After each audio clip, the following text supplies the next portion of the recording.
بسم اللہ الرحمن الرحیم۔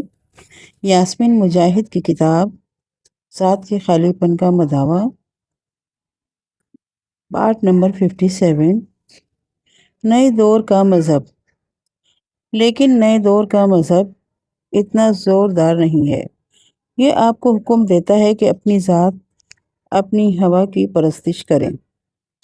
تمہاری خواہش، تمہارے فیصلے، تمہارے میلانات، تمہارے جھکاؤ، اور یہ خواہشات، فیصلے، میلانات، جھکاؤ ہی تمہاری رہنمائی کرنے والی حتمی قوت بن جاتے ہیں۔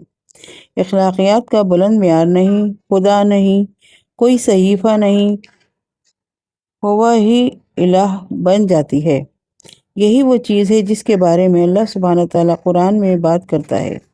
اللہ فرماتا ہے قرآن میں سورہ نمبر 45 آیت نمبر 23، پھر کیا تم نے کبھی اس شخص کے حال پر بھی غور کیا جس نے اپنی خواہش نفس کو اپنا خدا بنا لیا، اور اللہ نے علم کے باوجود اسے گمراہی میں پھینک دیا، اور اس کے دل اور کانوں پر مہر لگا دی، اور اس کی آنکھوں پر پردہ ڈال دیا۔ اللہ کے بعد اب اور کون ہے جو اسے ہدایت دے؟ کیا تم لوگ کوئی سبق نہیں لیتے؟ اور اس نئے دور کے مذہب میں کسی کو یہ حق نہیں کہ وہ انکار کر سکے۔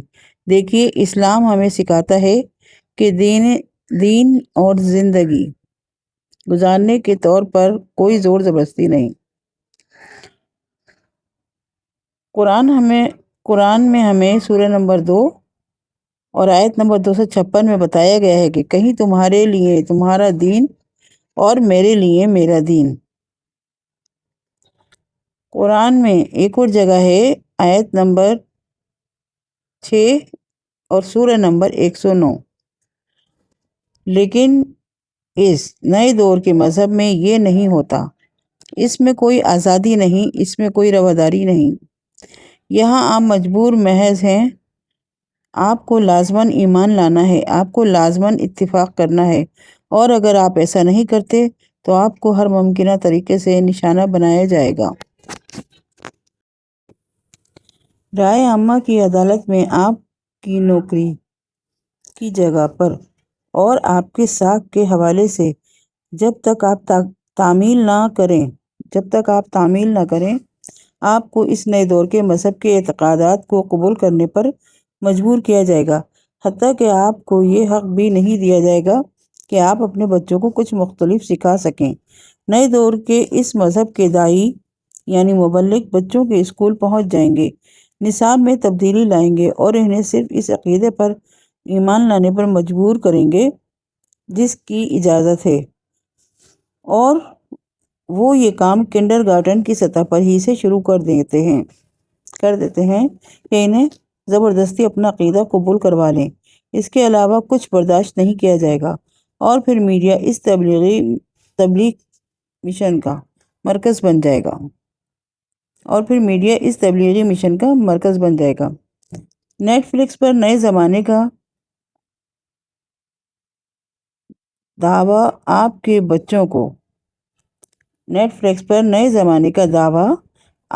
بچوں کو الجھن میں مبتلا کر دیں گے، حتیٰ کہ وہ بھی اس پر قائل ہو جائیں گے کہ جو کوئی اس کے علاوہ کوئی اور یقین رکھتا ہے عدم برداشت کے خبط کا شکار ہے، حتیٰ کہ ان کے نزدیک قرآن کے ایک پورے حصے کی تفسیر اور اسے دوبارہ لکھنے کی ضرورت پڑے گی، کیونکہ یہ نئے دور کے مذہب سے موافقت نہیں رکھتا۔ ہم گہرے پانیوں میں اتر چکے ہیں اور ہمارے بچے اس میں ڈوب رہے ہیں۔ اس اجتماعی الجھن کا واحد سچا تریاق اللہ کو مرکز توجہ بنانا ہے، سماج کو نہیں، سیاسی راستی کو نہیں، کلچر کو نہیں، فیشن کو نہیں، دوسرے لوگوں کی آراء اور فیصلوں کو نہیں، اور نہ ہی اپنی خواہشات کو۔ صرف ایک رب اور ایک الہ ہے، واحد اللہ کو ہم کو اپنا مرکز بنانا ہے۔ مایوسی سے بچاؤ۔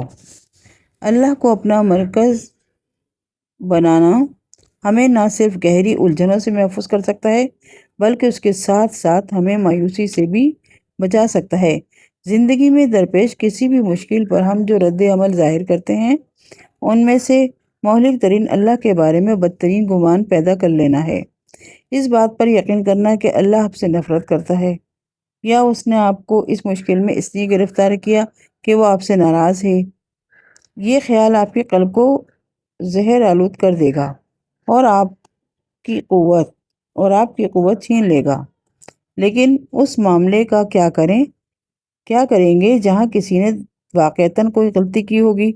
کیا ہوگا اگر آپ نے واقعی غلطی کی ہوگی، حتیٰ کہ کوئی بہت بڑی غلطی؟ کیا سختی دراصل کسی گناہ کا نتیجہ نہیں ہو سکتی؟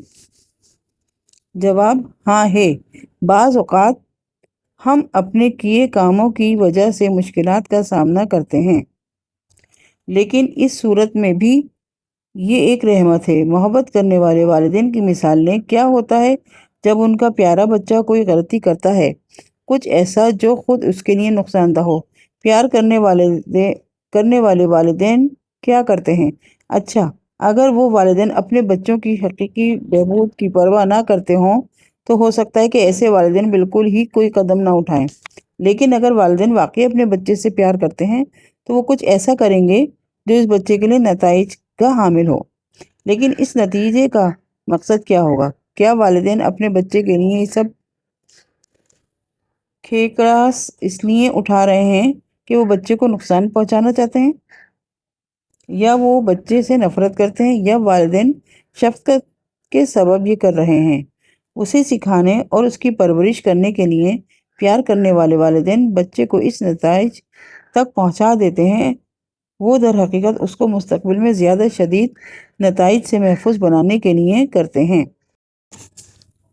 لہٰذا بھلے ہی وہ بچہ ان نتائج کا حقدار بھی تھا، تب بھی ہم والدین کے کیے کو کیا کہیں گے؟ ہم اسے شفقت کہتے ہیں۔ اللہ فرماتا ہے قرآن میں سورہ نمبر 32 آیت نمبر 21، اس بڑے عذاب سے پہلے ہم اسی دنیا میں کسی نہ کسی چھوٹے عذاب کا مزہ نہیں چکھاتے رہیں گے، شاید کہ یہ اپنے باغیانہ روش سے باز آ جائیں۔ حتیٰ کہ ایسے معاملات میں بھی جہاں دراصل گڑبڑ ہماری اپنی پیدا کردہ ہو، اس صورت میں بھی ہمیں اللہ اور اس کے کاموں کے متعلق منفی سوچ نہیں رکھنی چاہیے۔ اللہ اس وقت بھی ہمیں نواز رہا ہوتا ہے اللہ اس وقت بھی ہمیں نواز رہا ہوتا ہے جب وہ ہم سے کچھ واپس لیتا ہے، اور وہ اس وقت بھی تزکیہ کرتا ہے جب وہ امتحان لے رہا ہوتا ہے۔ وہ اس وقت بھی ہمیں مضبوط بنا رہا ہوتا ہے جب وہ ہمیں آزمائش میں مبتلا کرتا ہے۔ وہی چاہتا ہے جو مومن کے لیے اچھا ہو اس کی شفقت ماں کی بچے کے لیے محبت سے کہیں زیادہ اور ہمیشہ رہنے والی ہے۔